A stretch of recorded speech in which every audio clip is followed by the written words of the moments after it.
Right, good evening everybody. I'm hoping you can hear me. Okay, so my talk this evening is whether or not a wound needs to be stitched. I'm not going to cover any first aid. I'm not going to advise on how stitching is done. It's really about the decision process where it's decided to stitch a wound or to leave a wound. As an ambulatory vet, I'm often on duty. I'm sat on the sofa watching Gogglebox. The phone rings. Someone says, "My horse has got a wound. I think it might need a stitch. Can you come out and see it?" Now, usually this decision seems to be based on the size of the wound. And in many respects, that's not really the most important thing. Horses, as we know, are big, powerful, heavy animals. Their first instinct when there is danger is to run and to try and escape. And in that respect, they will often crash into things. And so if you have a horse, you will have wounds, and there will be the situation where you have to decide whether it's best to leave the wound or to get the vet out to get it stitched. In this talk, I'm going to highlight the advantages of stitching, and then we're going to talk about the process of healing, and then hopefully the crux of it is to explain some situations when stitching is the best policy, and then some situations where stitching probably isn't the best thing to do, and the wound would best be left alone. Okay, so let me just get rid of this.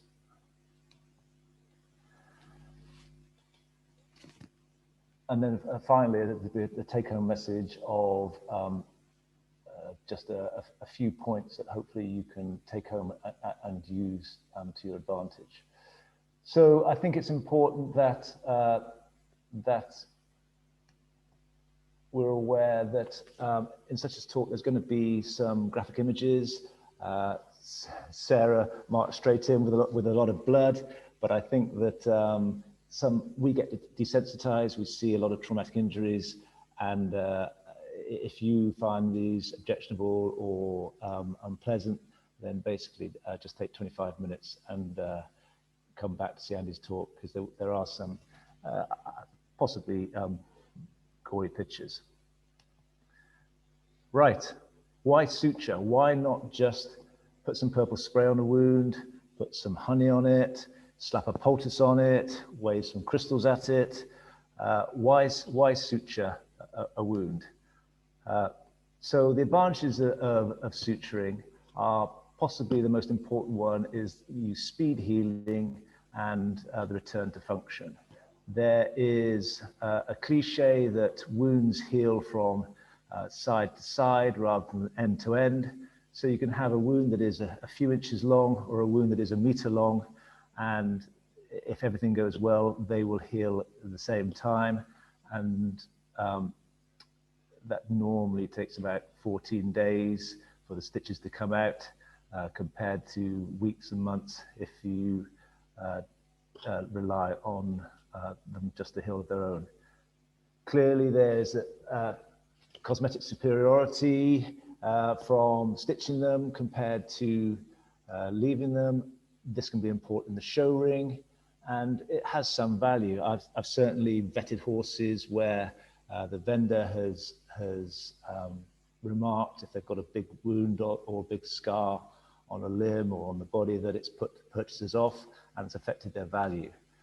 So stitching can prevent the much talked about proud flesh, exuberant granulation tissue, and just referencing back to Sarah's talk, there are some wounds that you cannot heal, you cannot easily compress or stop the bleeding.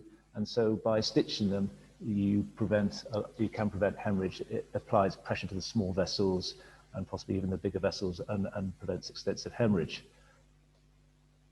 As you might think in this wound, if you left this wound open in a stable environment with lots of dust and lots of contamination, it's predisposed to infection and all the complications therein. If you stitch it, it covers it up and infection is less likely. Similarly, if you have a wound that exposes, say, perhaps bone or tendons, and you stitch the flap of skin over it, then it acts as a physical barrier. There can be diffusion of nutrients and oxygen from the flap of skin, and that will help protect the underlying structures, even if you expect the wound to fall apart later on.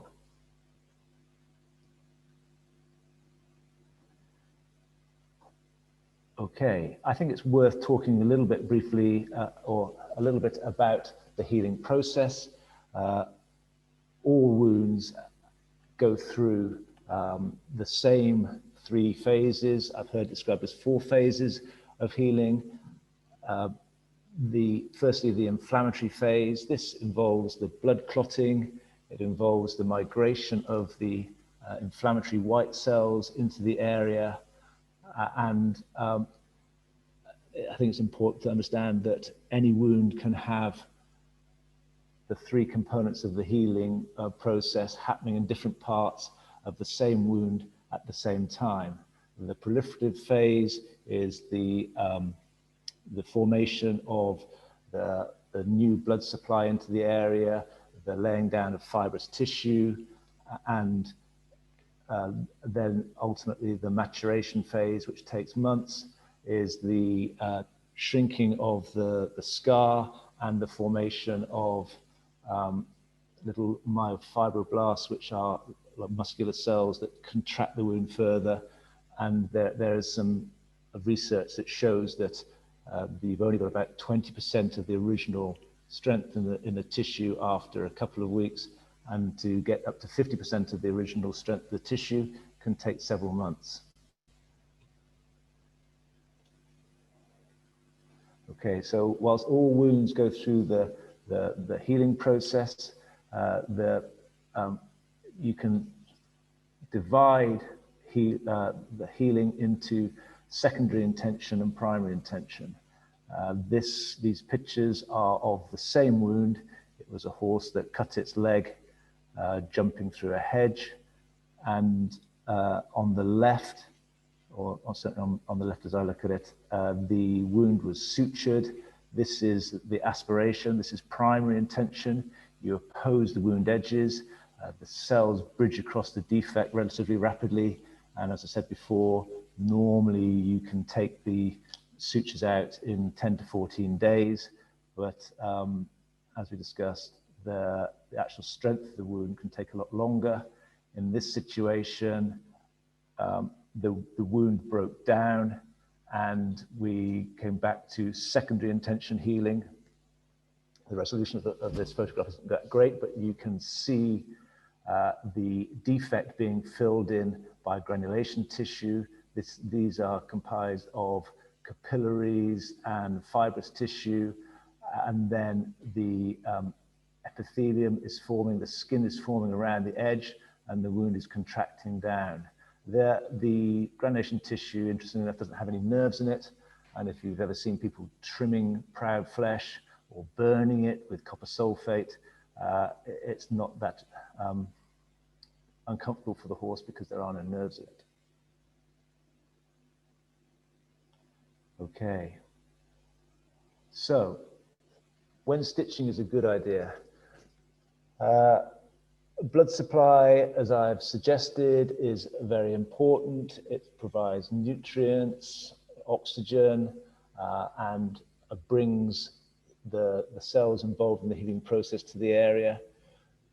Typically, wounds on the body over large muscle masses and to the head tend to heal very well.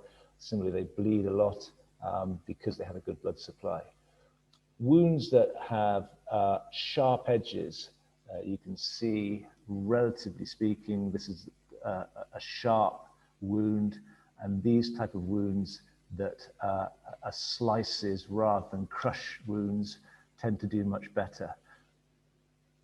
There's talk in the literature of the golden period, when the wound is fresh and relatively little contamination with bacteria. And there's lots of debate as to how long this golden period is, that when wounds after a certain number of hours, and it's often quoted as 6 hours, that there's no point in stitching them. But ultimately, the fresher the better, and there is no definitive cut-off period after which there is not a hope of the wound staying together. But the longer it goes on, going on to point 4, there's more contamination. So you want the wound with as little contamination from bacteria and fungi and physical contamination as possible. Also, to improve the chances of the wound staying together, you want areas where there's little movement. This means that wounds lower down the limb or over joints, as in the previous photographs of that fetlock injury, they don't tend to do so well if there's extensive movement. And this leads to often to wounds being cast in plaster of Paris or fiberglass cast to try and keep the edges together so that at the cellular level, the wound edges can knit together. Small wounds tend to do better than big wounds, I suppose, for all the reasons outlined above. Contamination and movement is limited. Typically, this sort of injury on the side of the head does very well. The wound edges are under very little tension, and you can, with a situation like this, put some local anesthetic in it and put some staples in rather than actually stitching it, because it's quick and the wound edges aren't under a great deal of tension.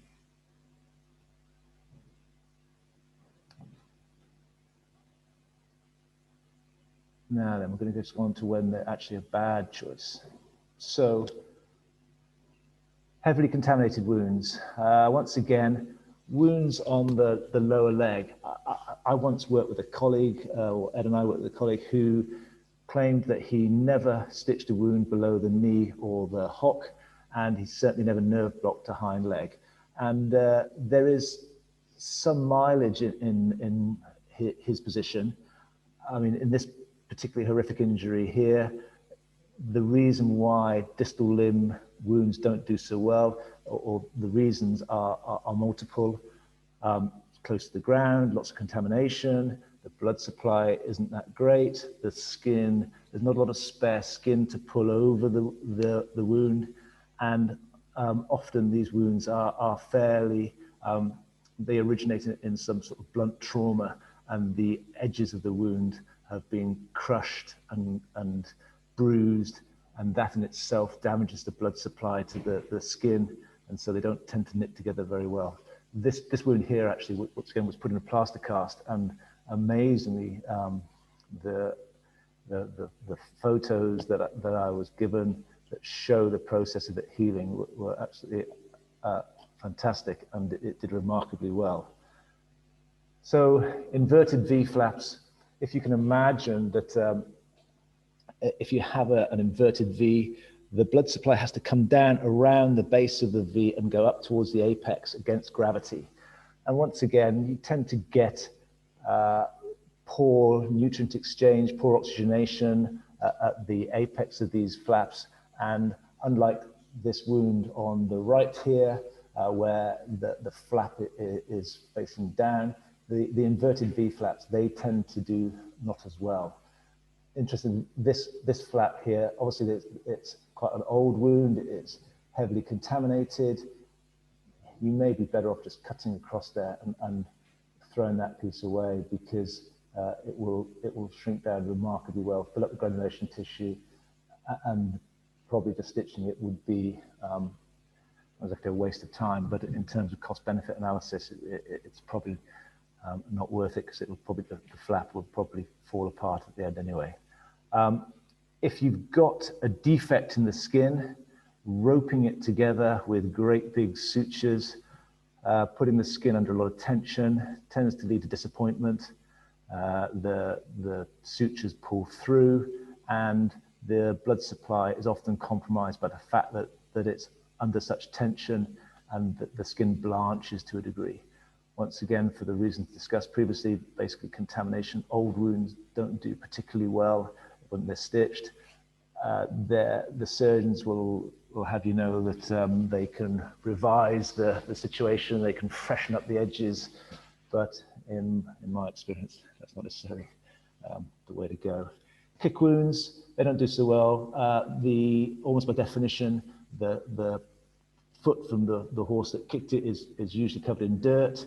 The edges of the wound are bruised very badly, and microscopically you're getting little blood clots in all the capillaries at the edges of the wound, and that stops, once again, it stops the nutrients and the migration of cells into the healing area. So kick wounds aren't great candidates for being stitched. So what we want to talk about now was just the special situations whereby you think you're going to deal with the wound yourself. Maybe it's a small wound, but there are some situations that you just need to be very aware of in terms of what might happen. Is does the wound match the pain? Horses have evolved as prey animals. They don't want to show weakness to predators, so they can tolerate. I mean, horses will quite happily walk around with flaps of skin hanging off them, and quite nasty grazes, as in the front of this foal's fetlock. Wounds that might make us wince and sort of hop around and demand a bit of sympathy. Horses don't tend to behave like that. However, if you get a small wound and the horse is or when they move, then you've got to be just suspicious that there might be something else going on under the skin, not necessarily in the area of the wound either. Typically, tendon injuries where perhaps the horse has struck into itself, the actual injury to the tendon may be quite removed from the position of the small cut in the skin, because when the horse is moving, pings away, or certainly when they're stood in a different position as opposed to just galloping, the skin wound may be divorced from the tendon injury. This particular situation just shows you get this rather what appears to be perhaps an innocuous graze. Maybe it doesn't look quite so innocuous here over the front of the fetlock, but in this situation the actual joint had been penetrated. And septic arthritis in foals particularly, but adult horses just as well, is a whole different ball game, and can be career-threatening, if not life-threatening, if not properly addressed. So small wounds with disproportionate degrees of pain should sound a few alarm bells. So if we consider that the wound has been stitched, it looks fantastic, the vet's looking very smug, 7 to 10 days down the line, it's not uncommon to get wound breakdown. For all the reasons that I've outlined before in poor choice of wounds to stitch, movement, contamination, foreign bodies, usually it's contamination. The bacteria increase, they release toxins, the cells don't knit together, and the wound falls apart. First of all, probably about day 7, you notice some discharge from the edge of the wound, and then it becomes obvious that it's not healing, and by about day 10, the sutures are blowing in the breeze, and you may as well pull those out and treat the wound as if it's going to heal by second intention. Proud flesh is also, well, it will be a consequence usually of wound breakdown, but it's from chronic inflammation in the wound, whereby the cells that normally are instructed to differentiate into myofibroblasts, continue in this sort of, they get stuck in a cycle of production whereby they produce fibrous tissue and capillaries, and that's really as a consequence of movement and contamination and possibly even foreign bodies. And really, if you can address those issues, possibly by bandaging and box rest and perhaps in judicious use of antibiotics, you can limit the formation of proud flesh before you even have to address the issue of removing it.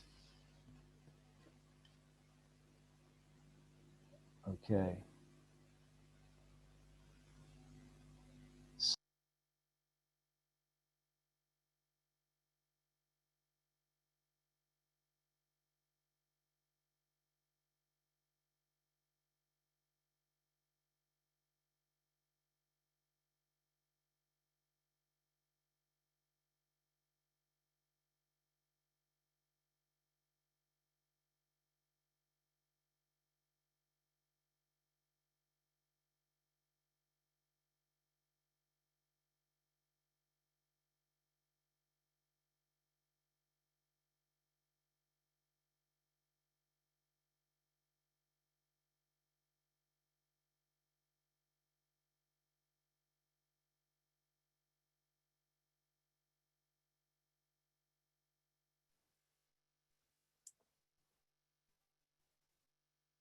Sorry about that, everybody. Matt's video and whatnot seems to have lost its connection. It's a real shame because that was a great talk. I've obviously been detailed to ask lots of questions, and I was actually struggling to find questions to ask, which is, but I had got a couple up my sleeve to challenge him with. So it's a little bit of a shame that it's disappeared, but we might be able